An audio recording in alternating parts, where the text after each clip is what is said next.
Ассаламу алейкум ва рахматуллахи ва баракатух. Бүгін иншааллах Фатиха сүресінен баштайбыз. Башынан баштап кеңешкендей эле, сүйлөшкөндөй эле иншааллах Аллахым насип кылсын, ийгилигин берсин. Курандын аягына чейин, акыркы сүрөсү Нас сүрөсүнө чейин бүтүрүүнү ниеттен турабыз. Аллахым баарыбызга ийгилигин берсин, уккан сөздөргө амал кылууну насип кылган болсун. Аягына чейин чыгарууну насип кылсын. Фатиха сүрөсүнө киришүүдөн алдын истиаза жөнүндө сүйлөшсөк бүгүн иншааллах. Истиаза максат аузу биллахи минеш шайтанир раджим деп. Анан бисмиллахир рахманир рахим. Истиаза деген сөз эмне? Бул Куран окуудан алдыңкы айтыла турган сөз болуп эсептелет. Истиаза аузу биллахи минеш шайтанир раджим. Аллах Таала өзүнүн кереметтүү Куранында فإذا قرأت القرآن فاستعذ بالله من الشيطان الرجيم. Качан Куран окуй турган болсоң, анда أعوذ بالله من الشيطان الرجيم деп баштагын дейт. Качан Куран окуй турган болсоң, истиазаны айтып баштагын. أعوذ بالله من الشيطان الرجيم деген сөздү, сүйлөмдү бир сөз менен истиаза деп коет араб тилинде. Истиаза деп. Ошол истиазанын бүгүн иншааллах маанилерине токтолобуз буюрса.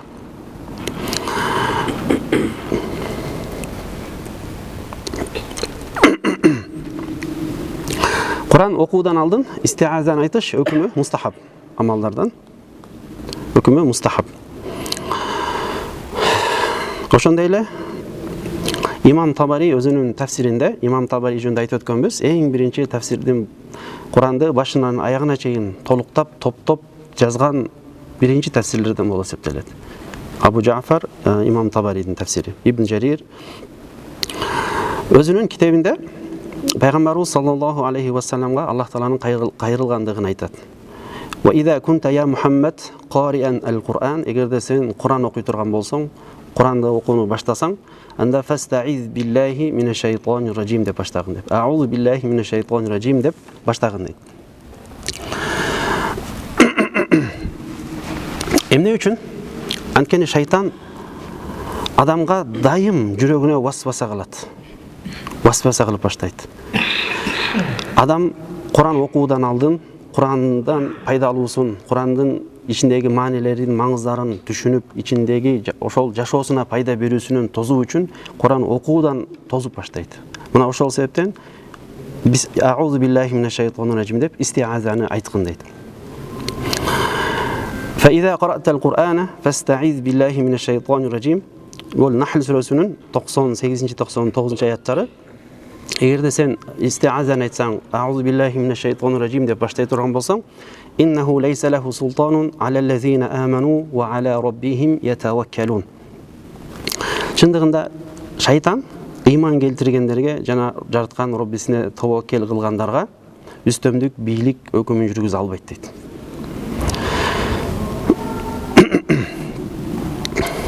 Эгерде пенде кайсы иш болбосун өзгөчө Куранда аузу биллахи минеш шайтанир раджим деп баштай турган болсо, ал Аллахтын коргоосунда болот жана ага тобокел кылган болот. Аллах Тааланы шайтандын васвасасынан, шайтандын азгырыгынан алыстатып коет, сактап коет.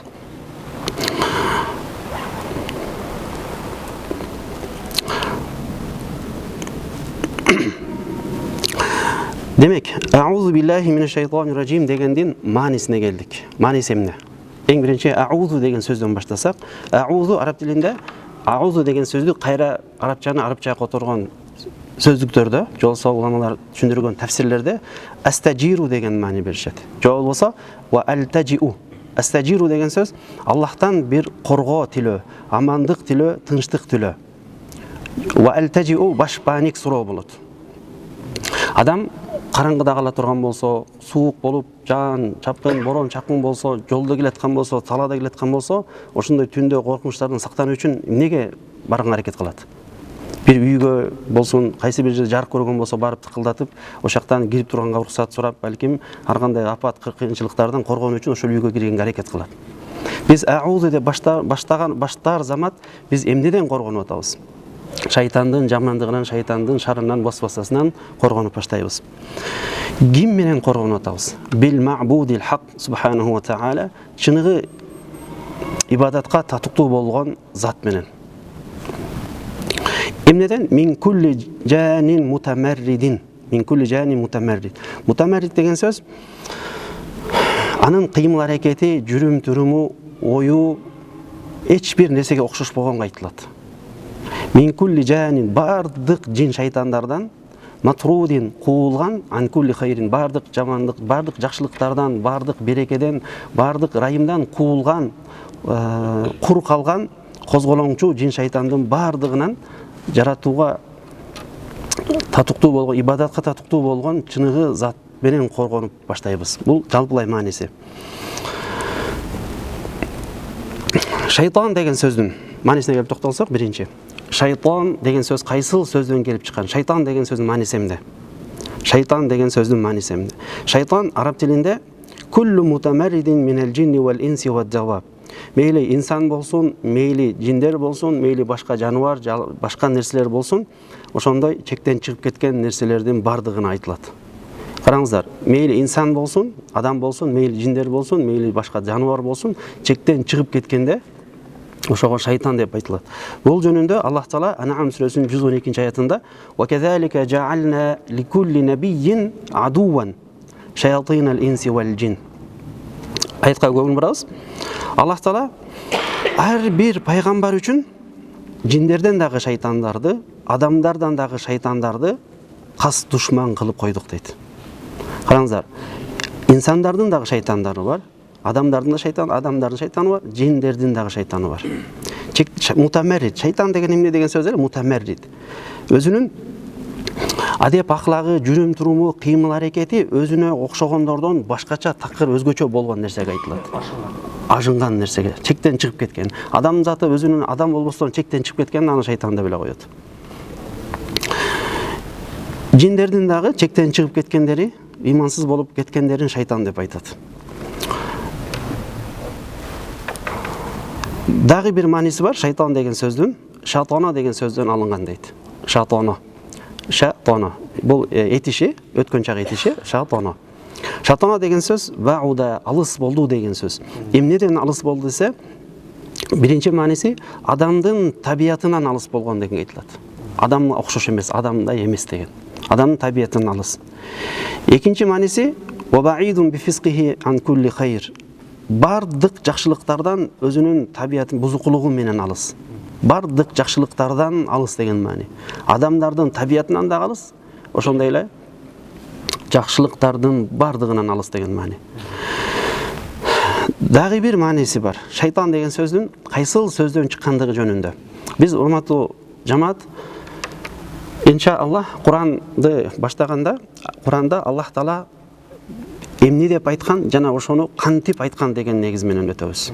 Эмне үчүн алхамду деген сөз колунду, эмне үчүн бул жерде шайтан деген сөз колунду, башка сөз эмес. Эмне Аллах Таала эмне деп айткан жана кандайча айткан деген негиз менен окусак, ошондо дагы жакшыраак түшүнгөн болобуз иншаллах. Бул сөздүн мурдагы айтып өткөн элем.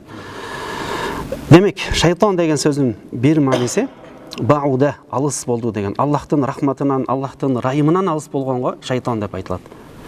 Же болбосо адамдын табиятынан алыс болгондого шайтан деп айтылат. Дагы бир кайсыл сөздөн чыккан дегенине кээ бир уламалар шато деген сөздөн чыккан дейт. Бир нерсени жеги башка айтканда чектен өтө эле чыгып кеткен нерсеге айтылат.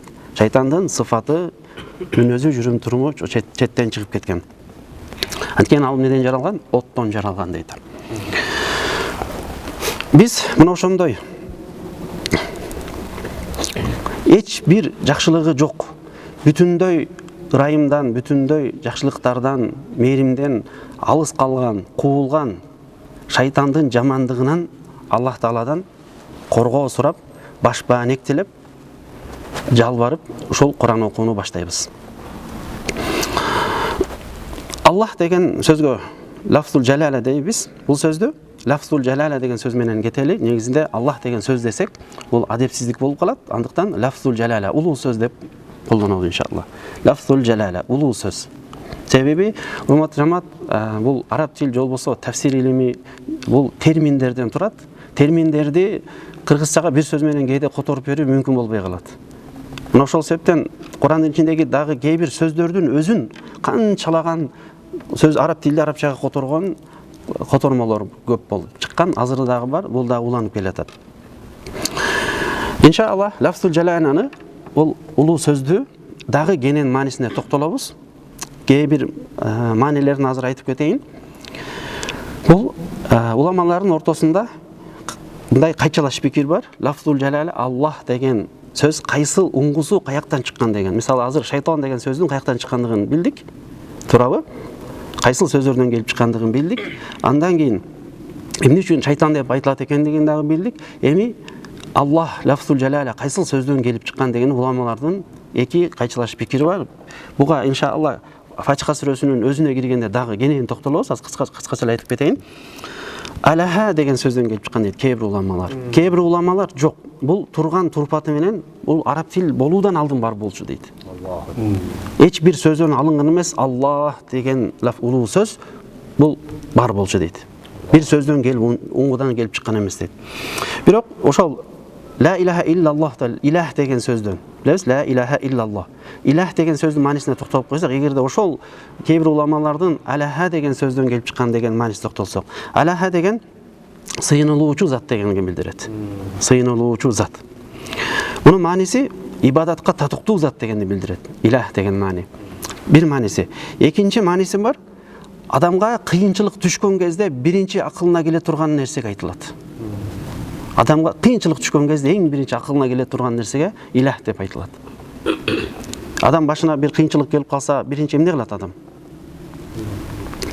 Мына ошол нерсеге айтылат. Экинчиден, алаха деген сөздүн түпкү мааниси араб тилинде сүйүүнү ондон ашык аттар менен, сөздөр менен билдирген.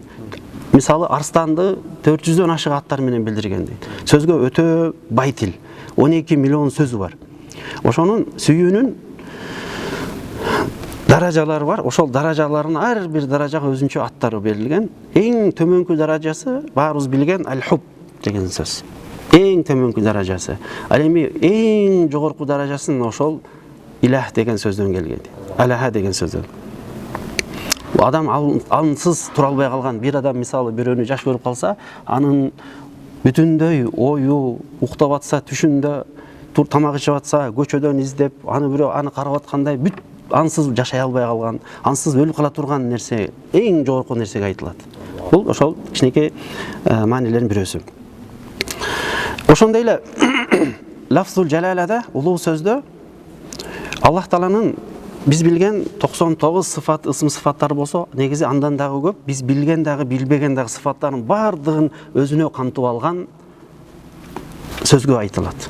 Лафзул жалала, улуу Аллах деген сөздүн ичинде мейримдүүлүк бар. Аллах деген сөздүн ичинде бизди шифа берүүчү бар, хафыз сактоочу бар, райымдуу, падыша. Аллах Тааланын билген, билбеген сыфаттарынын бардыгын ушул лафзул жалаланын ичине камтылат. Ошондой эле каардуу деген дагы мааниси бар. Жаза берүүчү деген дагы маанисин камтылат. Сактоочу деген маанисин да камтылат. Мына ошол себептен биз аузу биллахи деп айткан кезде ким менен коргонуп атабыз? Адам башына кыйынчылык келгенде эң биринчи кимге чуркайт? Эң биринчи биз бул жерде Аллах Таалага кайрылып атабыз. Аллахка жалбарып жатабыз. Демек, истиазанын кээ бир пайдалары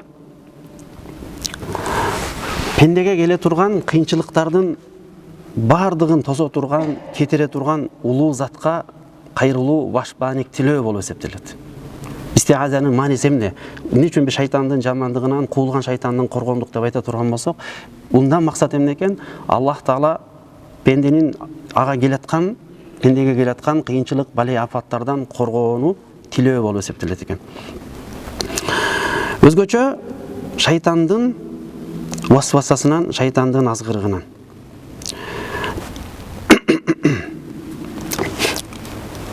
Билесиздер, шайтан эң көп азгыра турган нерсе, эң биринчи эмнеге көбүрөөк басым жасайт? Куран окубасын деп. Анткени Куран эң чоң ибадаттардын бирөөсү болуп эсептелет. Аллах менен мунажат кылгың келсе, кайрылгың келсе, намаз оку дейт. Аллах менен сүйлөшкүң келсе, Куран оку.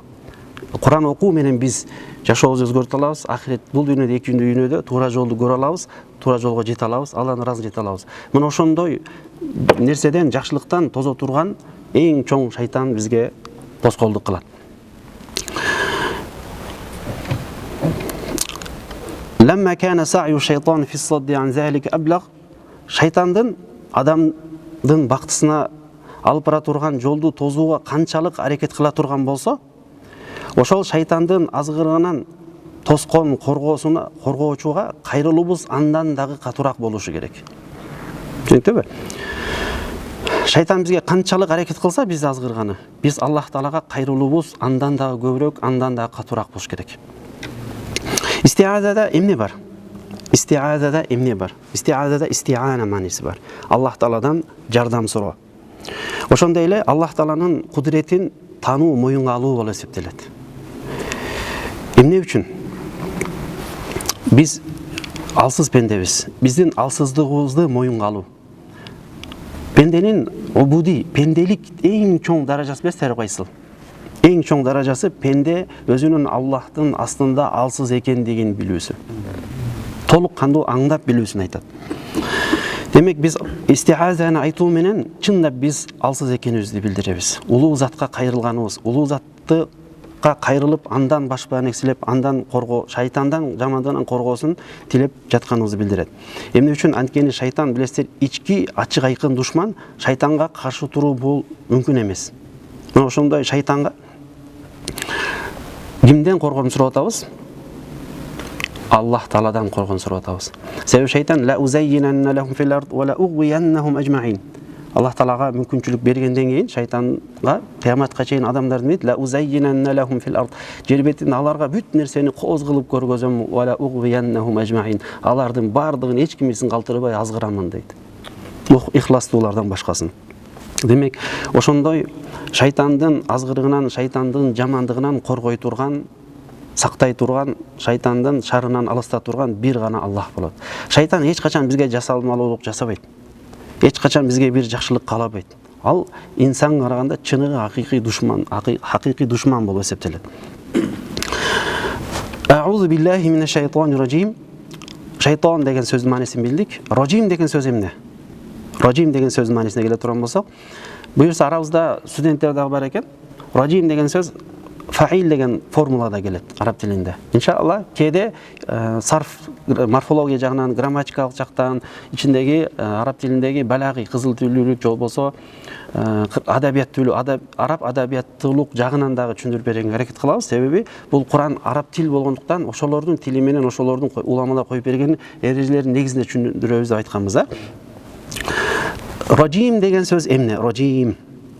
Ражим деген сөз фаил вазынына келет, болсо фаил формуласында дейбиз.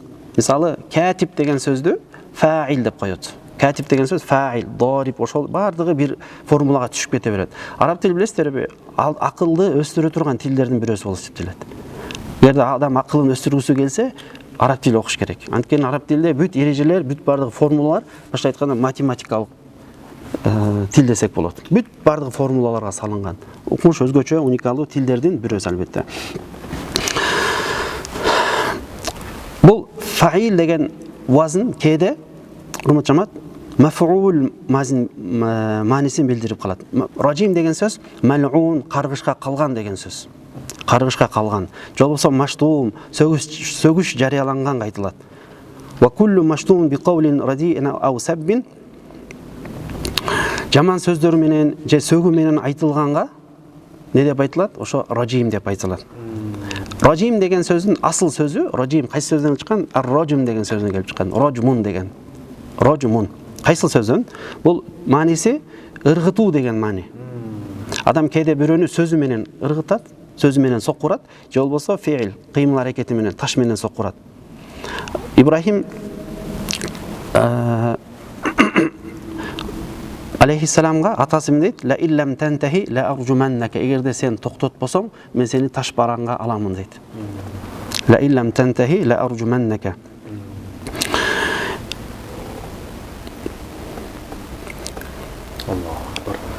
Эмне үчүн шайтанга ражим деп айтылды? Шайтан ар-ражим, жанагындай чектен чыгып кеткен, Алланын рахматынан куулган, алыс калган шайтан. Ар-ражим шайтан, кандай шайтан? Ражим болгон шайтан. Каргышка калган деген шайтан. Анткени Аллах Таала аны Асман падышачылыгынан кууп салган, каргышка татап салган шайтан. Уражамаху бишшухуби сaqib. Караңгыны көзөп өткөн жылдыздар бар билебиз. Караңгыда чыкканда айылга барганда азыр шаардан көрүнбөйт го. Айылдарга барганда жылдыздар ара берип учат билесиздер. Ошондой шайтанда кейде Аллах Таала ошондой шайтандар чыкканда, ошондой жылдыздар менен кууган эле, сокку урган эле. Сокку урат. Демек, ражим деген сөз Аллах Тааланын бардык жакшылыктарынан кургалган, куулган, наалатка калган деген сөздү билдирет экен.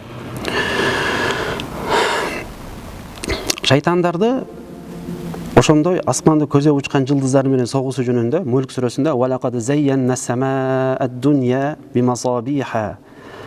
Асман, дүйнө асмандарын биз шам чырактай жылдыздар менен не кылып койдук? Кооздоп койдук дейт. «Важаалнаха руджуман лиш-шаятини». Алардын шайтандардын айрымдарын ошол алардын кээ бир жылдыздарды шайтандарга атылган ок кылдык дейт. «Важаалнаха руджум» ок кылдык дейт. Ошондой эле фаил маанисинде кээ бир уламалар фаил дегенде кээде мафул, куулган деген маани билдирет, кээде фаил, куучу деген маани билдирет. Ражим болуп калат. Кандай ражим? Ражим деген сөз эмне? Соккурат. Анткени адамды өзүнүн васвасасы менен, тынымсыз азгырыгы менен, васваса деген сөз эмне? Васваса деген сөз. Тынымсыз азгырык айтат. Тынымсыз азгырылган жаман ойлорго васваса деп айтат. Араб тилинде васваса деген сөз фаалала формуласында келет дагы, бир нерсенин тынбастан улам-улам аткарылып турган нерсеге билдирет. Васваса деген шайтан улам-улам токтобостон азгыра берет. Эч качан токтоп калбайт, минут секунд сайын. Залзала деген сөз келет. Иза зулзилатил арду зилзалаха. Залзала фаалала вазында жердин залзала кыймылдап турат. Жер титирегенге айтылат залзала деп, бизде зилзал деп. Улам-улам кыймылдап атат. Жер титирегенде кандай болот? Мындай бат-баттан кыймылдап нерсеге. Залзала, васваса, шайтан токтосон азгырып келе берет, азгырып келе берет, азгырып келе берет. Демек, шайтан ражим дегенде азгыруучу деген шайтан болуп калат. Адамдарды азгыруучу эмнеден? Бүтүндөй өзү дагы жакшылыктан кургалган, ошондой жакшылыктардан кургалуу үчүн адамдардын бардыгын азгыруучуга ражим деп айтылат.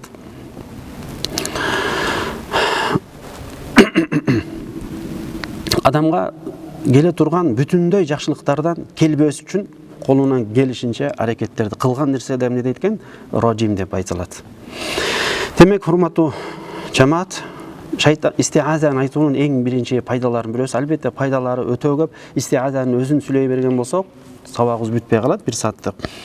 Биринчи пайдасын жакшы кайра кайталап өтөйүн. Бүтүндөй адамга келе турган жамандыктардан коргоочу затка кайрылуубуз, баш баанек тилөөбүз болуп эсептелет.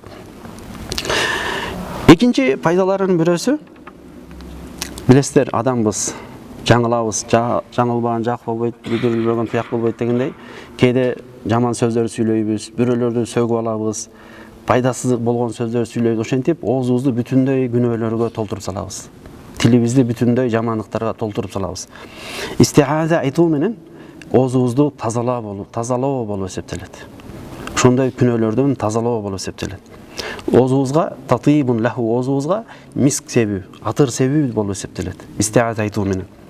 Ошондой эле Аллах Тааланын сөзүнө киришүү болуп эсептелет. Аллах Тааланын сөзүнө окуу үчүн, бир адам менен сүйлөшүш үчүн оозуң баары жыттанып турса, жаныңда уккан адам кандай жиркенет? Бирөөнүн оозуң таза турган болсо, сүйлөсөң эч бир кыжалатчылык болбойт, жакшы. Болбосо сенден алыстап сүйлөйт, болбосо оозуң жаап сүйлөшкө туура келет. Жабап мынтип. Не болсо андай эле деп. Дагы бир пайдасы истиазанын. Билесиздер, Куран окулган жерде периштелер чогулат, периштелер топтолот. Эмне үчүн? Угуу үчүн. Ал эми периштелер болсо бул шайтандын чоң душмандары. Биз Куран окуудан алдын истиазаны айтууга буйрулдук. Эмне үчүн? Шайтандарды, душмандарды алыстатуу үчүн. Эмне үчүн? Неге алыстатып атабыз? Анткени биз Куран окуган жерибизге периштелер келүүсү үчүн. Бул ушундай майрам Куран окуй турган убакыт. Периштелер чогула турган бир майрам. Бул ушундай майрам жиндер менен, шайтандар менен периштелер бирге отурбай турган, бир жерде болбой турган майрам болот. Ошондой эле истиазаны айтуунун пайдаларынан мындан кийинки келе турган нерсе Аллахтын сөзү экендигин жарыялап коюу болот. Биз билебиз, мурун адамдар же Куран окутууга барганда же мындай ызычуу болуп турганда бирөө аузу биллахи минаш шайтонир ражим баштаса, бардыгы ошол жерде унчукпай отуруп калат. Же болбосо бирөөнү койгондон кийин бардыгы кыжыгужуу болуп аткан жерде бирөө Куран окуп баштаганда бардыгы унчукпай отуруп калат. Ошол истиазаны айтуу менен мындан кийинки сөз Аллахтын сөзү экендигин билдирүү үчүн истиаза айтабыз. Жана айтып өттүк, шайтан адамга келе турган бүтүндөй жакшылыктардын келбеси үчүн болгон аракетин кылат дедик. Келе турган адамга бир адам жакшы ишти кылайын деген ой келе турган болсо, же жакшы ишти баштайын деген бир ниети келе турган болсо, болду шайтан колдон келишинче ошол иштен, ошол оюнан кайтырганга, ошол ишке киргизбегенге аракет кылат. Андыктан биз истиаза айтуу менен ошондой шайтандын жамандыгынан, васвасасынан тынымсыз сырдуу биздин жүрөгүбүзгө келип азгырыгынан эмне кылабыз? Сактоо сурайбыз, коргонуу сурайбыз Аллах Тааладан. Эгерде силер жолдо келатсаңар, же биз бирөөбүз жолдо келатсак, жолдон бир кыйынчылык, душман келип калса эмне кылабыз? Биринчи коргонобуз, сактанабыз, андан кийин өзүнүн жолун улайбыз. Андыктан биз жакшылыкка кире турган болсок, эң биринчи эмне кылабыз? Эмнеден баштайбыз? Истиазадан баштайт экенбиз. Аузу биллахи минаш шайтонир ражим деп. Истиазаны айтабыз, жана душмандан коргонуп өзүнүн жолубузду улагандай, шайтандын жамандыгынан, шайтандын васвасасынан, азгырыгынан коргонуп туруп, анан Куранга киребиз. Себеби Куран эмне дедик? Эң чоң ибадаттардын болуп эсептелет.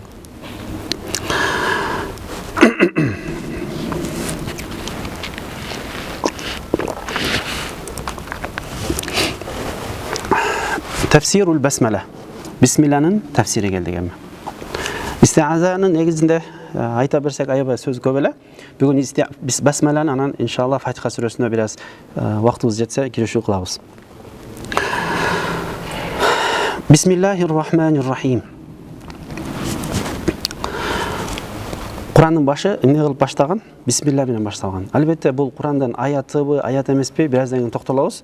Biroq al masaleye girge çekti.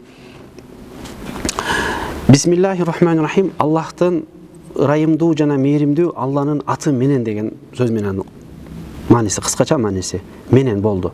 Баштаймын деген сөз айтылган жок. Же окуймун деген сөз айтылган жок. Буга да келебиз буюрса. Бирок келүүдөн алдын истиаза бисмилладагы ба маселеге токтолуп койсок. Ба маселе. Ба деген тамга араб тилинде бир тамгадагы болот, ошол эле учурда. Кейде мүчөнү билдирет. Bir мүчө дегенде бир маанини билдирет. Менен деген мааниси бар. Ошондой эле илсак деген мааниси бар. Илсак бириктирүү мааниси. Биз бисмиллахиррахманиррахим деп баштаганыбызда, же бисмиллахиррахманиррахим деп туруп лага ичкен суубузга коштук. Биз ичкенибизде болду. Эч качан Аллах Тааланын исми, аты ушул суудан ажырап кетпейт, болду. Дайым кала берет. Кайсы ишти баштасак, ошол ишти Аллахтын аты дайым болот ошол иште. Ошол себептен пайгамбарыбыз саллаллаху алейхи ва саллям өзүнүн куту хадисинде дейт: "Куллу амрин зибалин", ар бир жакшылык иш бисмиллахсыз башталса, фахуа aqta же abtar же ajdam деп. Кесик болот, куйругу кесик болот деген маани, кем болот деген маани. Кайсы иш бисмиллахсыз башталбаса, ал иште береке болбойт деген сөз. Демек биз бисмилlah деп баштаганыбызда, ар бир ишибизде Аллах Тааладан береке издеп, берекени үмүт кылып баштайбыз. Ар бир ишибизде. Бисмиллахи Аллах Тааланын аты менен баштадык. Бисмиллахи эгерде Куран окусак, бисмиллахи ушул сөздүн ичинде кайсыл ишке кирсек, ошол иште, ошол иштин сөздүн мааниси өзү автоматтык түрдө кирип калат. Мисалы, бисмилlah деп туруп сууну ичсем, ичинде бисмиллахи ашроб деген сөз бар болот. Биз Алланын аты менен ичемин деген сөз болот. Эгерде Куран окуп баштасак, бисмиллахи акрау болуп калат. Алланын аты менен окуймун деген маани. Эмне иш кылбайлы, ошол иште эгерде бисмилlah менен баштасак, ошол ишти Алланын аты менен баштаймын деген маанисине камтылат. Эмнеге бисмилlah менен баштайбыз? Эмне үчүн? Анткени Аллах Тааладан биз береке сурайбыз. Береке сурайбыз. Ошондой эле баанын бир мааниси истиана дедик. Илсак дедик. Илсак деген Аллахтын аты ошол ишибизде дайым эч качан ажырап калбастан дайым не болот экен? Бекем болот деген сөз. Элим истиана деген мааниси бар. Истиана. Мисалы катабту бил калами десем, жаздым ручка менен. Ба деген сөздү таңланы колдонсам үчөнү. Ручканын жардамы менен жаздым деген сөз да. Эми баны бисмилла десек, Алланын жардамы менен ишимди баштаймын. Ар бир иш Алланын тауфиги болбосо, жардамы болбосо, берекеси болбосо, ал натыйжасыз болот. Кээ бир адамдар сурашы мүмкүн, бисмилла сыз эле баштап иштери укмуш болуп, ийгиликке жетип атышпайбы деп. Биз айтабыз, ал бизге хиссан сезилип турса дагы, анда шариаттык берекеси жок болот баары бир. Эми илсактын маанисине кайра келип койсок, барака деген сөздү үмүт кылабыз дедик. Биз ар бир ишибизди баштаган кезде Алланын берекесин үмүт кылуу. Береке деген сөз мааниси эмне? Көбөйүү дегенди билдирет. Биз бир нерсени ичсек, бисмиллахир-рахманир-рахим деп ичсек, ошол иште ошол ичкен суубуз бизге берекелүү болсун. Биз билген дагы, билбеген дагы пайдалар дагы көбөйсүн деген маани Аллахтан сурайбыз. Ошондой эле барака деген сөздүн дагы бир мааниси бар. Мисалы баракал баир деп арабтар колдонгон. Төө бир жерге буту кирип калганда отурукташып калды, өзгөрбөй калды, болду ал жерде сиңип калды деген. Биз ишибизде, ар бир ишибизде Аллахтын берекесин болуусун, ал береке дайым көбөйүүсүн, ал береке дайым ошол жакта турукташып эч качан ажырабасын деп ишибизди баштайбыз.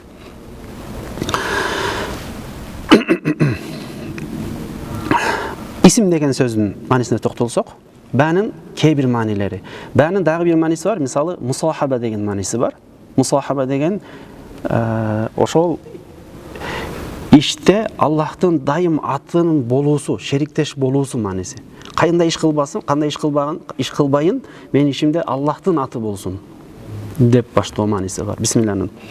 Исим деген сөздө дагы бул араб тили өтө сөзгө бай. Бир канча уңгулардан келип чыккан дейт. Симмун, сумувун, жосо саммун деген маанилерди колдонушат. Бирок булардын маанилери бийиктикти билдирет. Бир нерсенин бийик болгондугун билдирет. Аллах Тааланын ысым сыфаттары дайым улуу бийик болот.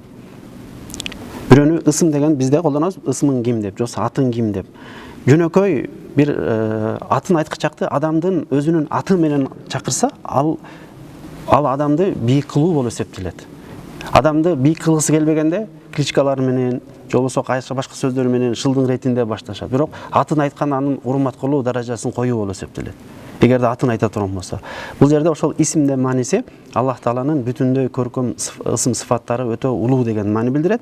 Ошондой эле васама деген сөздөн келип чыккан белги деген. Белги. Билесиздер, айылда жайлоого малды берерде эмне кылабыз? Койлорубузга, уйларыбызга белги кой. Ошо белги кийин келгенде ошо белги аркылуу таанып алабыз деп. Туурабы? Аллах Тааланын ысым сыфаттары бул белги деген эмнени билдирет? Башка нерседен айырмалоо болуп, туурабы? Аллах Тааланын ысым сыфаттары бардык махлукаттардан айырмаланып турат. Эч бир башка нерсе Аллахтын ысым сыфаттарына окшошпойт деген маани. Эч жактан. Ошондой эле васама деген сөздөн да келип чыккандай, исим деген сөз. Бул кооздук деген сөз. Өтө кооздук. Аллах Таала бүтүндөй ысым сыфаттары өтө кооз деген маани. Анын кылган буйруктары, тыюулары дагы бүтүндөй кооз. Эч бир жеринде кемтик жок деген маани. Мына ошондой ат менен баштайбыз биз.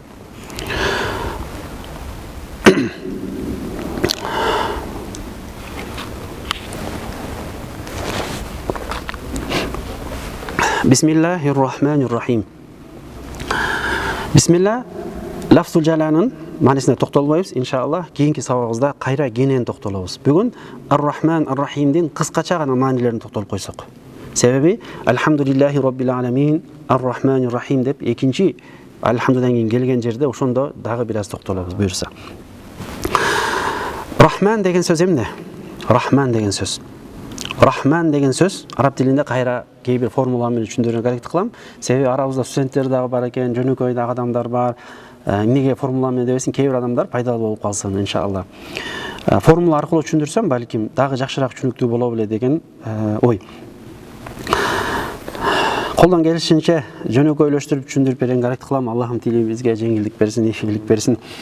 Рахман деген сөз араб тилинде фа'лан деген формулада колдонулат. Фа'лан. Фа'лан дегенге рахман, гадбан деген сөз, атшан, жаван жана башка ушул сөздөрдү ичине киргизе берет. Бир формула коюлат, ошол формуланын ичине бардык сөздөрдү киргизе берет. Фа'лан деген мааниси эмне? Бир нерсенин жеткен чегине билдирет. Фа'лан деген формула. Бир нерсенин жеткен чеги, толгондугун билдирет. Мисалы бир адам өтө ачка болгондо эмне болот ошого? Жаван деп айтылат. Өтө ачкачылык жеткенде. Же болбосо өтө катуу чаңкаганда эмне деп айтылат? Атышан деген сөз колдонулат. Атышан. Өтө чаңкаган. Өтө ачылуу, такыр эле нерв болуп калган адам эмне дейт? Гадбан деп айтылат араб тилинде. Ошо фа'лан деген формулага төп келип атат. Рахман. Адам өзүнүн чаңкаганын кетириш үчүн эмне кылыш керек? Суу ичиш керек. Рахман деген сөз бул фа'лан деген мазмундан келдик дедик. Бул биринчи мааниси. Экинчи маанисине келсек, Аллах Тааланын мээримдүүлүгү, райымдуулугу, камкордугунун чеги жок деген сөздү билдирет. Райымдуулугунун, мээримдүүлүгүнүн, сүйүүсүнүн эч чеги жок деген сөз. Адам акылы менен жете албай турган нерсеге колдонулат. Ушунчалык толгон. Эми Рахман десек, Аллах Тааланын райымдуулугу өтө толуп ашып кеткен, чеги жок деген мааниге антылат. Биз эгерде чаңкаганыбызды суу менен кетиргендей эле, эгерде Аллах Тааланын рахматын адам өзү баш тартып, жүз үрүп кабыл албай четке какпаса эле, Аллах Тааланын рахматы дайым аны менен. Экинчи, үчүнчү мааниси бул күттүрбөй турган нерсеге да айтылат. Аллах Тааланын райымдуулугу, рахмасы биз менен азыр мына ушул жерде. Рахматы болбосо биз тура албайт болчубуз. Мээримдүүлүгү мына ушул жакка алып келгендиги, ушун биз жашап атканыбыз, ичип атканыбыз, жүргөн басканыбыз бардыгы бул рахмат, Аллахнын рахматы менен болот. Демек, Рахман деген сөз бардык жаратылыштарга тиешелүүгө айтылат. Рахман деп. Бисмиллахир-рахманир-рахим. Биз ким менен ишибизди, Куран окуганыбызды же кайсы иш болбосун баштап жатабыз? Ушундай улуу, райымдуу, мээримдүү болгон Аллахнын аты менен баштап атабыз. Рахим деген сөздүн мааниси, мында дагы бир канча маанилери бар. Бул Рахман бүтүндөй жаратыктарга, жаралган махлуктарга таандык болсо, Рахим болсо бул адамдарга таандык дейт. Кээ бирөөлөр ол момундарга гана таандык деп эсептешет. Момундарга гана таандык. Бул Рахим фа'лан вазни менен фа'ил вазни эки формула, эки түрлүү мааниси бар. Гадбан же болсо фа'лан вактылуу нерсеге да колдонулат. Мисалы, гадбан адам дайым эле өмүр бою нерв болуп жүрө бербейт да. Кээде күлөт, кээде көңүл ачылат, кээде чаңкайт, кээде Рахманчы толгон, чеги жок дебедикпи? Чеги дайым бар. Адам өзү гана эмне кылбаса, чектен чыкпаса эле, кайтпаса эле, кайтарбаса эле, Аллахнын рахматы аны менен. Да ал кааласа да, каалабаса да аны менен кошо болот, Аллахнын рахматы. Ал эми Рахим болсочу, Рахим бул дайымдыкты билдирет. Фа'лан деген вазн бир вактылуу абал билсе, фа'ил болсо Рахим, Аллахнын райымдуулугу бул эч качан түгөнбөй турган, токтобой турган Рахимге айтылат. Иншалла бул маанилерге буйрса келебиз. Эми урматтуу жамаат, бисмиллахнын кээ бир пайдаларына токтолуп койсок, биринчи пайдасы жогоруда айтып өткөндөй эле, бисмиллахи деп айтканда биз, Алла караңыздар, кандай Рахман Рахим деген сөзү менен баштадык. Райымдуу болгон, Рахман болгон Алланын аты менен баштадык. Баштаганда баштадым деген сөз жок, туурабы? Же окуймун деген сөз жок. Мунун да көп деген пайдалары бар. Эмне үчүн? Биринчиден, ар бир иште Аллахтын гана атын болуусу экендиги зарыл билдириш үчүн. Бул деген пенденин жүрөгүндө Аллах гана болуш керек деген сөз. Пенденин жүрөгүндө жаратуучусу гана болуш керек. Калган нерселер, байлык, бийлик, мүлктөр колубузда гана бол. Колдун кири дейт, колубузда болуш керек. Жүрөгүбүзгө кирсе, мына ошол маселе көйгөй.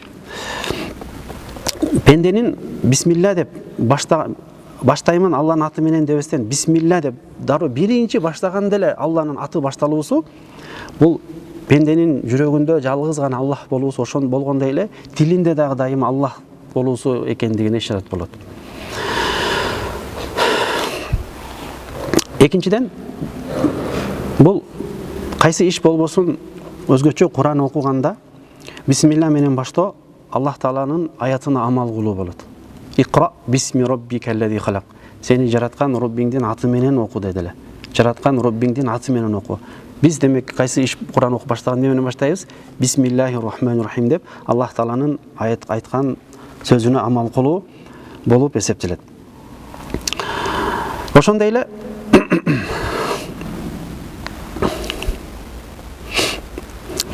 Бисмиллада Бисмиллахир рахманир рахим деп.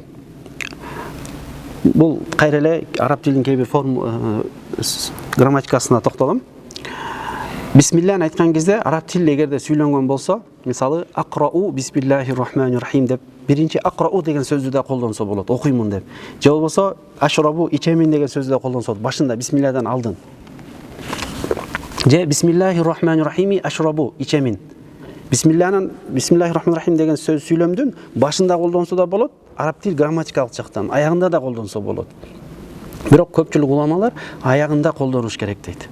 Бисмиллахир рахманир рахими ичемин деген маани аягында бар деп эсептешет. Көңүлүндө ушул жерде болот дейт. Эмне үчүн? Бул жерде хасырдыкты, чектөөнү билдирет. Чектөө деген мааниси биз бир нерсени баштаганда Алланын аты менен гана баштайбыз, башка эч нерсенин аты менен баштабайбыз деген маанини билдириш үчүн. Башка айтканда бисмиллахир рахманир рахим деп айтканыбызда биз кайсы иш болбосун Алланын аты менен гана баштаймын, болду. Ошол ишимде Аллахтын берекеси, ошол ишимде Аллахтын ысым сыфаттары болуусу. Ошондой эле бисмиллада жанагы истиана мааниси бар деген элек. Истиана мааниси. Истианада бир аланы билдирет, бир куралды билдирет. Истианада мисалы катапту бил калам десе мен ручканын же калемдин жардамы менен жаздым деген. Жазуумда эмнени колдондум? Калемди колдондум, ручканы колдондум. Ал бир курал болуп атат. Би эгерде ала мааниси бар бәнин. Бул ачкыч деген дагы маани колдонсок болот. Мисалы бир иштин эшикте жабылып турса эшикти ачыш үчүн эмне керек? Ачкыч керек. Биздин ар бир ишибизде жакшылыгы, берекелүү болуш үчүн эмне менен баштайбыз? Бисмилла менен баштайбыз. Ушул баанын ичинде мына ошондой маанилери бар. Андан кийин урматтуу жамаат, бисмилла деп айтылган кезде жана айтып өттүк, лафзул жалалада бүтүндөй сыфаттары, биз билген да билбеген сыфаттары камтыган деп. Бул маанини иншалла кийинки сабагыбызда түшүндүрүп берүүгө аракет кылабыз иншалла. Бул лафзул жалалада Аллах деген улуу сөздө кахырдык мааниси бар. Кахыр деген толук кандуу үстөмдүк кылуу. Адамга өзүнүн эркин таңуулай билүү мааниси бар. Ал кааласа да, каалабаса дагы эркин таңуулай билүү, күнөөкөлөрдү жазалоо, бир коркунуч туудурган бир маани камтылат.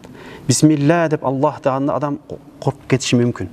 Ошол кезде лафзул жалаладан кийин эле ал кандай Аллах адамдын астына кудуреттүү, кахырдыкты билдирген, каардуулукту билдирген маанини лафзул жалала билдирип кала турган болсо, аркасынан эле дароо эле Ар-Рахман, Ар-Рахим деген сөздөр келип атат.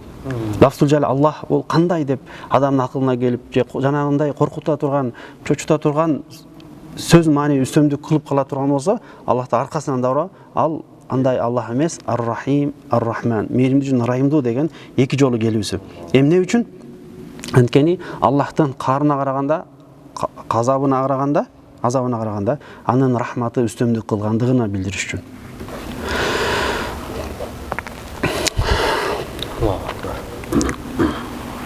Эми, бул бисмилланын кыскача маанилери.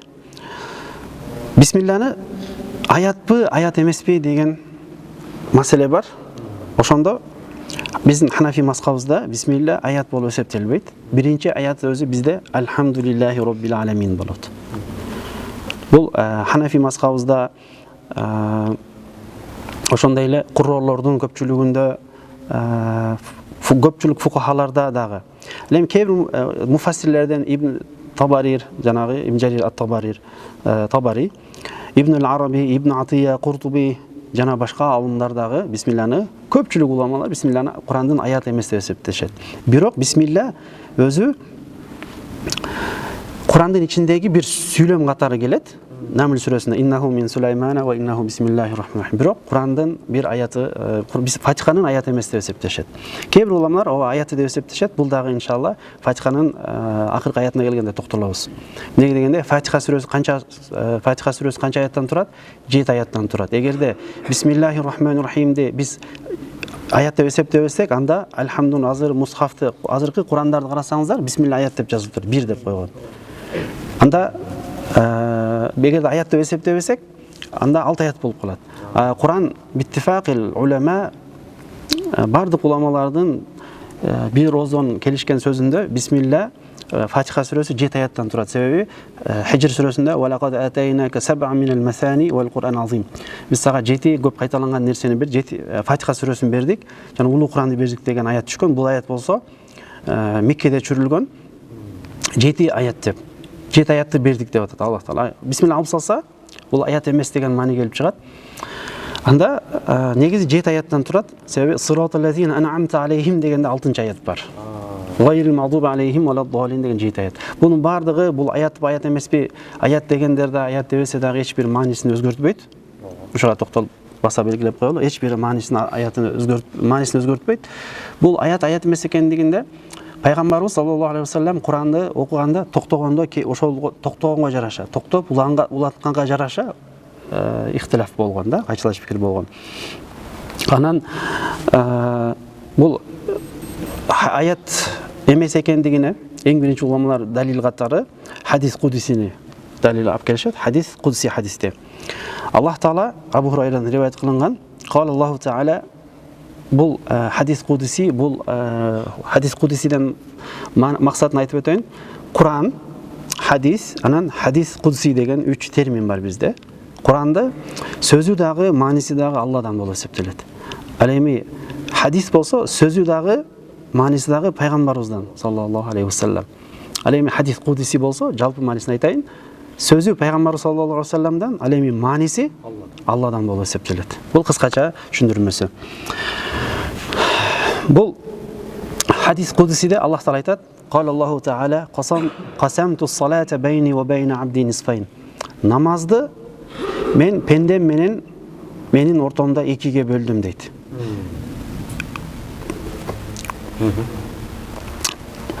فإذا قال العبد, эгерде пенде айта турган болсо, "Алхамдулиллахи роббил аламин", Аллах Таала жооп берет экен, "Хамадани абди", пендем мени мактады деп. Хамд деген сөзгө дагы токтолобуз иншалла.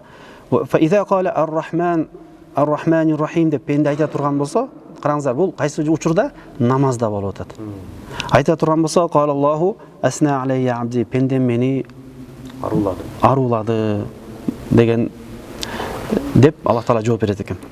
فإذا قال مالك يوم الدين, эгерде Аллах пенде малик яумиддин деп намазда окуй турган болсо, Аллах Таала жооп берет экен, "Кала Аллаху маджадани абди", пендем мени даңтады деп. فإذا قال إياك نعبد وإياك نستعين, эгерде пенде إياك نعبد وإياك نستعين деп айта турган болсо, "قال هذا بيني وبين عبدي ولعبدي ما سأل", бул менин жана пендемдин ортосундагы бир сыр. Пендемдин сураганын берем дейт.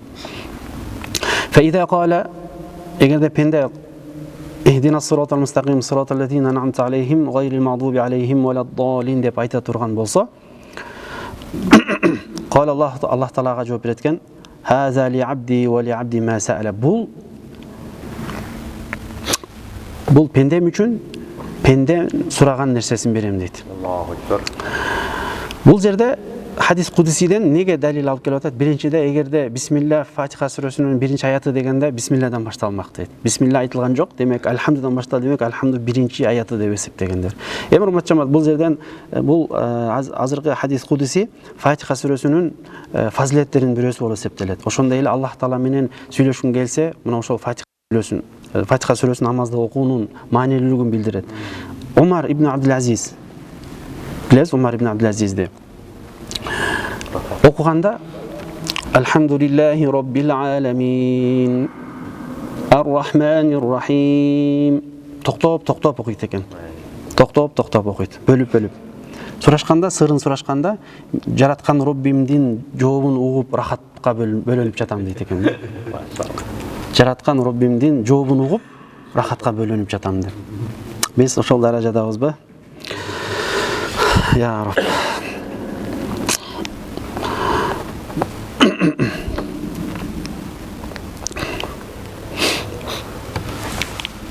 Урматтуу жамаат, бул бисмилланын кыскача мааниси, кыскача аныктамасы. Бисмилла жөнүндө иншалла дагы кенен сүйлөшөбүз, буюрса кенен түшүндүрүп берүүгө аракет кыламын. Эми Фатиха сүрөсүнө келсек. Өткөндө айттык элек, Курандын жалпы максаты бар. Ошондой эле ар бир сүрөнүн негизги максаты бар. Ар бир сүрө бир өзөктүн айланасында айланат дегенбиз. Ар бир сүрө бир өзөктүн, бир негиздин айланасында айланат. Ал эми Фатиха сүрөсүнүн максаты эмне? Фатиха сүрөсүнүн максаты Курандын негизги максаттарынын жыйындысы болот. Курандын ичиндеги негизги максаттарынын жыйындысы каякта бар? Жыйнагы каякта бар? Фатиха сүрөсүндө камтылган. Түшүнүктүүбү? Фатиха сүрөсү Курандын бүтүндөй негизги максаттарын, негизги бүтүндөй маанилерин Фатиха сүрөсүндө камтылган, башка айтканда Фатиха сүрөсү жыйындысы болуп эсептелет. Ал эми Фатиха сүрөсүнүн өзүнүн негизги максаты эмне?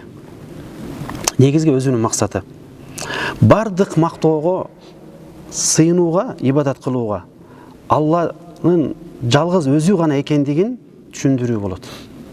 Бардык мактоого, сыйынууга татыктуу зат Алла гана экендигин түшүндүрүү. Фатиха сүрөсүнүн негизги максаты ушул. Бардык мактоого, даңтоого ким гана татыктуу? Алла гана татыктуу. Ким ибадатка, чыныгы ибадатка татыктуу? Алла гана татыктуу экендигин түшүндүрөт Фатиха сүрө, баяндайт. Ошондой эле адамзатынын бардык муктаждыктары же бир нерсеге жетүүсү Алланын мээримдүүлүгүнө байланыштуу экендигин баяндайт. Некен? Адамзатынын бардык муктаждыктары же кайсы бир нерсеге жетишкендиги Алланын мээримдүүлүгүнө гана таандык экендиги баяндайт Фатиха сүрөсү. Бул Фатиха сүрөсүнүн максатынын эң кыскача бир сөз менен айткандагысы. Иншалла кирүүбүз менен ушул маанини канчалык экендигин түшүнөбүз буюрса. Демек, кайра берсе кайталап өтөйүн. Фатиха сүрөсүнүн максаты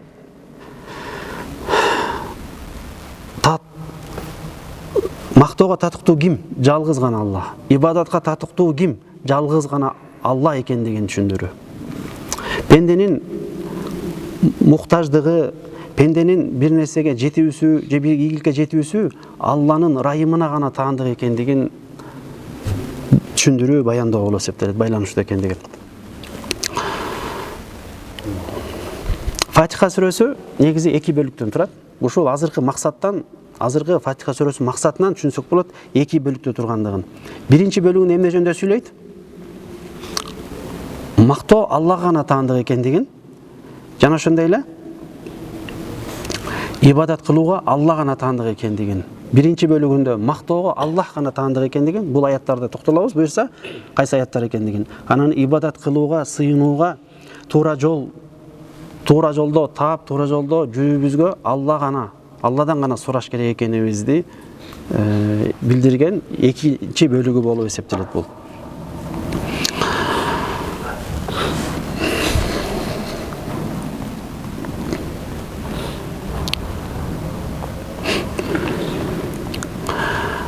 Пайгамбарыбыз саллаллаху алейхи ва саллям өзүнүн куттуу хадисинде Фатиха сүрөсүнүн фазилеттери тууралуу бир канча хадистерди айткан. Бул фазилеттерге кирүүдөн алдын Фатиха сүрөсүнүн аттары жөнүндө токтолсок. Фатиха сүрөсүнүн аттары жөнүндө. Фатиха сүрөсүнүн аттары бир канча. Бүгүн баарын айтканга жетишпей калабыз, балким 20дан ашык аты бар. Фатихатул китаб эң белгилүү аты Фатиха сүрөсү. Эмне үчүн Фатиха деп аталды? Анткени Курандын Фатиха деген сөз ачуучу деген маани. Курандын бет ачары болуп эсептелет. Эң башында келгендиктен Курандын бет ачары болгондуктан Фатиха сүрөсү. Ошондой эле намазыбызды баштаганда эмне менен баштайбыз? Фатиха менен баштайбыз. Санаалардан кийин баштаган нерсебиз Фатиха, намаздын ачуусу да Фатиха менен башталып атат. Фатиханын дагы бир мааниси бар. Бул Курандын бет ачары деген биринчи мааниси, дагы бир аз алысыраак болгон бир мааниси бар. Бул мааниси Курандын кайсыл аятын окубагыла, кайсыл сөзүн окубагыла бүтүндөй ошолор маанилерин ачкычы Фатиха сүрөсүнүн экен камтылгандыгы. Бүтүндөй Курандын башка кайсыл аят окубагыла, кайсы сөз окубагыла, ошонун мааниси ачкычы Фатиха сүрөсү экен деген. Ким Фатиха сүрөсүн окуй турган болсо, жакшы түшүнгөн болсо, калган бүтүндөй сүрөлөрдү жакшы түшүнүп алат деген сөз. Ошол себептен уламалар чындап Фатиха сүрөсүн тафсирлеген өтө оор болгон. Себеби жер бетине 104 китеп түшүрүлгөн дейт. Ошонун бүтүндөй мааниси 3 китепте камтылган дейт. Торат, Забур, Инжилде. 3 китептин маани маңызы Куранда. Ал эми Курандын маани маңызы Фатиха сүрөсүндө дейт. Фатиха сүрөсүнүн мааниси каякта? Ийяка на'буду ва ийяка настаин. Бүтүндөй мааниси Ийяка на'буду ва ийяка настаин. Себеби биздин жаралышыбыз эмне? Ва ма халактул джинна вал инса илля ли'будун. Жаралышыбыз өзү Аллахка ибадат кылыш үчүн жаралганбыз. Ийяка на'буду ва ийяка настаин. Ошондой эле Фатиха сүрөсүн Уммул Китаб деп да айтылат, же болбосо Уммул Кур'ан деп да айтылат. Уммул Кур'ан. Деген сөз араб тилинде эне деген сөз колдонулат. Бир нерсенин башаты деген сөзгө да колдонулат. Адамдын башы уюлду, тери чогулуп келип топтолгон жерде. Уюк дейт, уюл дейтпи? Уюк. Ошол жакка дагы деген сөз колдонулат. Эне деген маани. Анткени бүт нерсе ошол жактан тарап атат. Бүтүндөй бир нерсенин башатында турган нерсеге айтылат. Уммул Кур'ан. Уммул Кур'ан же болбосо Уммул Китаб деп. Кур'ан деген сөздүн, анан китап деген сөздүн маанилерин токтолобуз иншалла Бакара сүрөсүнө киргенде. Заликал китаб деди. Кээ бир аяттарда Исра сүрөсүндө мисал инна хадал Кур'ана. Эмнеге Кур'ан кеде китап деп келет, кеде эмнеге Кур'ан деп келет, кээде зикр деп келет, инна нахну наззална зикра. Кээде танзил деп келет, танзил ал-азизур рахим. Кээде фуркан деп келет, табаракаллази наззала ал-фуркана. Бир канча аттар менен келет. Аны баарын айырмачылыктарын иншалла уга келген токтолобуз. Уммул Кур'ан, Уммул Кур'ан дегенде башаты дедик го. Бүтүндөй маанилери Кур'ан ичиндеги ушул Фатиха сүрөсүнүн ичинде деген сөздү билдирет. Ошондой эле Саб'ул Масани деп аты бар. Саб'ул Масани улам кайталанган нерсеге айтылат. Намаздарыбызда ар бир окуганда эле канча окуйбуз, ар бир рекетте бирден окуйбуз. Ар бир рекетинде окуп кайталанып келе берет. Ошого Саб'ул Масани деген маани беришет. Ошондой эле Кур'анул Азим деп айтылат. Сурат ал-Хамд деп айтылат. Улуу Кур'ан экендигине пайгамбарыбыз саллаллаху алейхи ва салламдын хадиси бар. Барыбыз билебиз,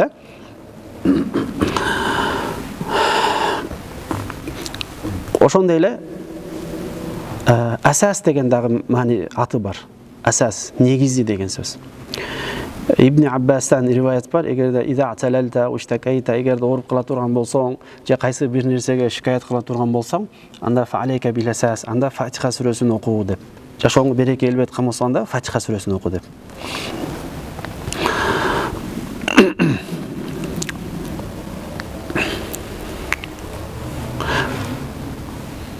Улуу Кур'ан деп аталгандыгынын себеби Фатиха сүрөсүнүн. Караңыздар, Фатиха сүрөсүнүн дагы бир аты эмне экен?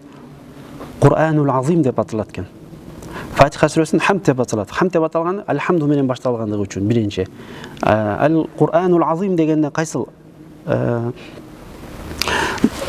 хадис же далил? Ан Аби Саид ибн Муалла радияллаху анхудан риваят. قال مر بي النبي صلى الله عليه وسلم وأنا أصلي فدعاني فلم آتيه حتى صليت. Bir günü namaz okuyup jatsam, Peygamber sallallahu aleyhi ve sellem janımdan öttü dağı, meni çakırdı deydi. Summa hatta sallayt, namaz okugancha takta күтүп turдum dağı, namaz okup бүтүrdüm dağı, summa atayt. Namaz okup бүтүрүп Peygamber'e geldim. Faqala ma mana'aka an ta'tiya? Seni men çakırganda gelişke emne tıydı, emnege kelbedin de.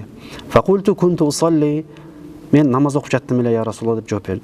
Faqala alam yaqulillah, Allah Taala mындай деп айтпады эле деген bir ayet okudu. Al ayette ya eyyuhellezina amanu istajibu lillahi ve lirrasuli iza da'akum lima yuhyikum. Ey iman keltirgenler, иншаалла я айюхаллазина аману дегенде маанилери өтө терең урматтуу жамаат. Иншаалла ушул аятка келгенде токтолобуз буюрса. Себеби я айюхаллазина аману деген аят келет, бир канча аяттар. Кээ бирде я айюханнас деп келет, эй адамдар деп. Неге я айюханнас, я айюхаллазина аману эмнеге мынтип келгенин маанилерин иншаалла токтолобуз. Бул аят маанисине токтолуп коелук кыскача. Лима юхйикум, өзүңөргө өмүр тартуулап тирилген акыйкатка чакырганда, өзүңөргө өмүр тартуулап бүтүндөй ишиңерге жандуулук киргизген акыйкатка чакырганда Аллах Таалага жана баш ийип эмне кылып келгиле, баш ийип ээрчип келгиле деди. Дароо баш жооп бергиле деди дагы. Сумма кала ала уаллимака а'зама суратин фил Кур'ан qabla an akhruja min al-masjid. Мечиттен чыгуудан алдын мен сага улуу Куранды үйрөтөм деди. А'замул Кур'ан, улуу Куранды үйрөтөм деди. Фазахаба наби саллаллаху алейхи бираз вакыт өткөндөн кийин пайгамбар саллаллаху алейхи вассалам мечиттен чыгып баратканында фазаккартуху ага мен ошол айтып берем эле дедиңиз деп эскертти. Факала пайгамбар саллаллаху алейхи вассалам алхамдулиллахи раббил аламин. Хия саб'ул масани, ушул Фатиха сүрөсү саб'ул масани деп аталат. Вал Кур'анул азим аллази утиту ма берилген. Мына ушул улуу Куран деп так аталат деп пайгамбар саллаллаху алейхи вассалам бул Фатиха сүрөсүнүн улуу Куран экендигин билдирди. Фатиха сүрөсүнүн чындап фазаилдери, фазилеттери өтө көп. Биринчиден азыр айтып өткөндө ала уаллимака а'зама суратин фил Кур'ан. Курандын ичиндеги эң улуу сүрө кайсыл десе, бирозон Фатиха сүрөсү деп айтабыз. Себеби маанилери өтө терең экендигин иншалла айтып беренге аракет кылабыз. Аллахым ийгилигин берсин. Ошондой эле Фатиха сүрөсү бул нур болуп эсептелет. Нур. Пайгамбарыбыздан саллаллаху алейхи вассалам алдын бир дагы пайгамбарга берилбеген бир нур болуп эсептелет. Ан Ибн Аббас радиаллаху анхумадан риваят, пайгамбарыбыз саллаллаху алейхи вассалам байнама Жибрилу qa'idun 'inda an-nabi sallallahu alayhi wasallam sami'a naqidan. Жибрил алейхиссалам менен пайгамбар саллаллаху алейхи вассалам отурган кезде нақидан, сәмия нақидан өтө бир катуу үн угулду дейт. Катуу үн угулду. Мин фауқи өзүнүн үстүнөн фарафа рa'саху үстүн көтөрсө фaqala көтөрүп хада бабу мин ас-самаи футиха al-yawm. Бул асмандын эшиктеринин бир эшиги бүгүн гана ачылды дейт. Бүгүн гана ачылган эшик. Лам юфтах qat illa al-yawm, бүгүн гана ачылды. Фаназала минху al-malak, мындан бир периште түшүрүлдү. Фaqala хада малакун назала ил-ард лам янзил qat illa al-yawm. Бул периште буга чейин да түшүрүлгөн эмес, бүгүн гана түшүрүлдү деди. Фaqala абшир бинурайни утитахума лам ю'тахума набiyun qablak. Эки нур менен пайгамбарыбыз саллаллаху алейхи вассаламга кубаныч тартуулат, сүйүнчү айтып атат. Эки нур деп. Сенден алдындагы бир дагы пайгамбарларга келбеген эки бир кубанычтуу нур деди. Бул жерден максат негизи ошол Фатиха сүрөсүнүн жана экинчи нур таандык соопторунун көптүгү жөнүндө. Соопторунун көптүгү жөнүндө. Кайсыл эки нур? Биринчиси Фатихатул китаб, Фатиха сүрөсү, экинчи ва хаватиму суратил Бакара, Бакара сүрөсүнүн акыркысы. Амана расулу бима унзила илейхи мин раббихи вал муъминун деген аят жана бул аягына чейин. Лан тaqra би харфин минхума илля у'титаху. Мунун бир харф окуган, харфтан максат бир бөлүгүн деген сөз, бир сүйлөмүн же бир нерсесин окубаган, анын ичинде бар деген сөз. Башка айтканда, дуа каласаң ичинде дуа бар. Фатиха сүрөсүнүн дагы бир мааниси дуа деп айтылат. Сурату дуа. Себеби Фатиха сүрөсү дуа. Эң чоң дуалардын бирөөсү болот. Кайсы бир дуаларда Фатиха сүрөсү менен баштасак, бүткөндөгүндө Фатиха сүрөсүн баштасак, бул кабыл болууга ылайыктуу бир ачкыч болуп эсептелет, жол болуп эсептелет. Ичинде сана кыласаң, мактоо кыласаң Аллахка, бул Фатиха сүрөсүндө бар. Ибадат кылуу, ихластуулук кыласаң Фатиха сүрөсүндө бар деп. Ошондой эле жанагы хадис кудсиде айтып өткөндөй, бул сүрөдө эмне бар? Пенде менен Алланын ортосундагы бир мунажат бар. Мунажат деген сөз эмне? Көп колдонулат. Мунажат деген сөз. Жүрөктөн чыккан чын ихлас менен кайрылуулукту эмне дейт? Сырдуу бир кайрылууну Аллага болгон мунажат дейт. Жүрөктөн чын жүрөгүнүн чын ихласы менен чыккан бир сырды эмне дейт? Бул мунажат дейт. Караңыздар, пенде намазда алхамдулиллахи раббил аламин десе, Аллах Таала эмне кылып атат? Ага жооп берип атат. Бул сыр. Ошол ихластуулугуна жараша.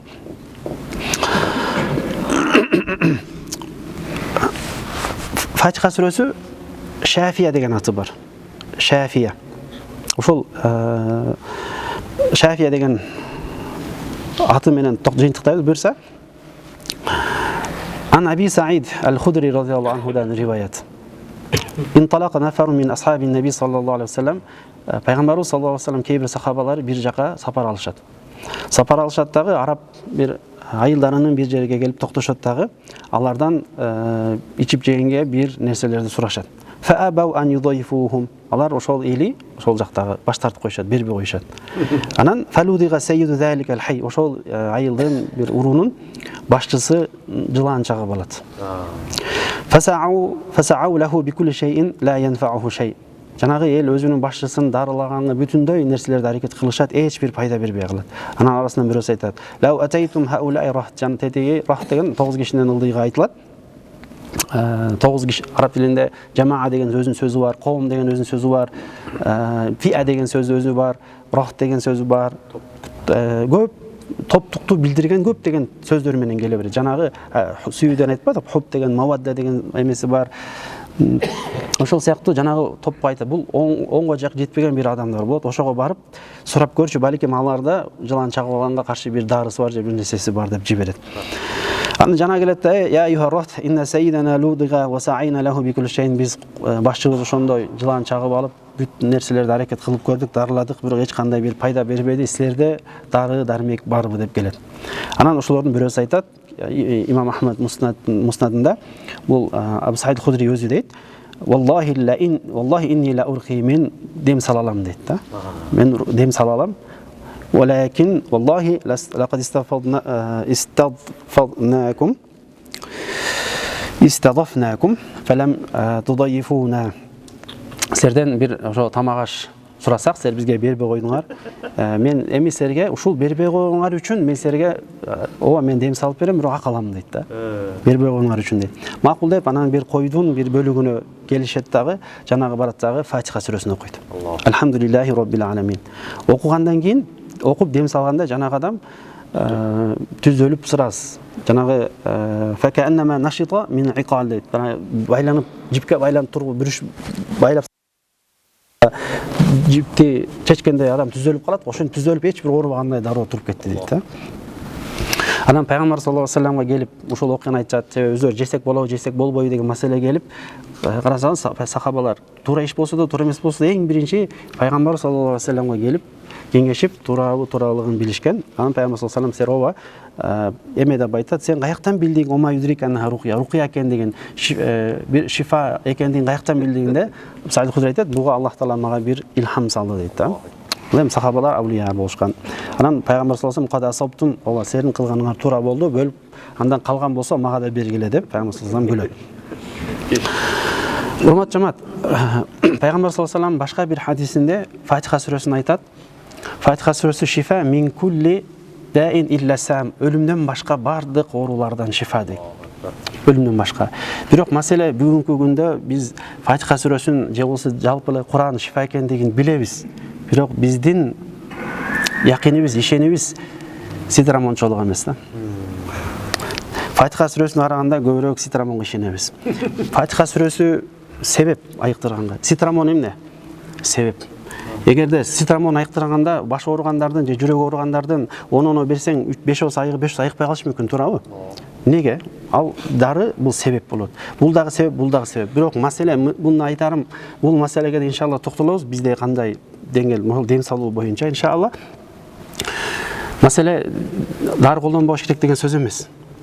Мисалы мына караса, сахабалар бир окуш менен жыланын уусун чыгарып салды, айыктырып салып атат. Биздин ишенимибиз, якинибиз канчалык деңгээлде? Бирөөгө дем салсак, ишенимибиз канчалык, якинибиз канчалык? Кур'андын шифа экендигине эч кандай шек күмөн жок. Мына ошондой сахабалар кылганындай. Бул буюрса Фатиха сүрөсүнүн кээ бир аттарына токтолдук. Эмкиде иншалла Аллах насип кылган болсо ошол Фатиха сүрөсүнөн баштайбыз. Алхамдудан баштайбыз буюрса. Аллах таала баарыңыздардан разы болсун. Уккан сөздөргө амал кылуучу кылсын, жаман сөз, жаман көздөрдөн алыс кылсын, шайтандын васвасасын, азгырыгынан Аллахым коргосун. Алхамдулиллахи роббил аламин. Саллаллаху алейхи Мухаммад ва аля алихи ва асхаби ажмаин.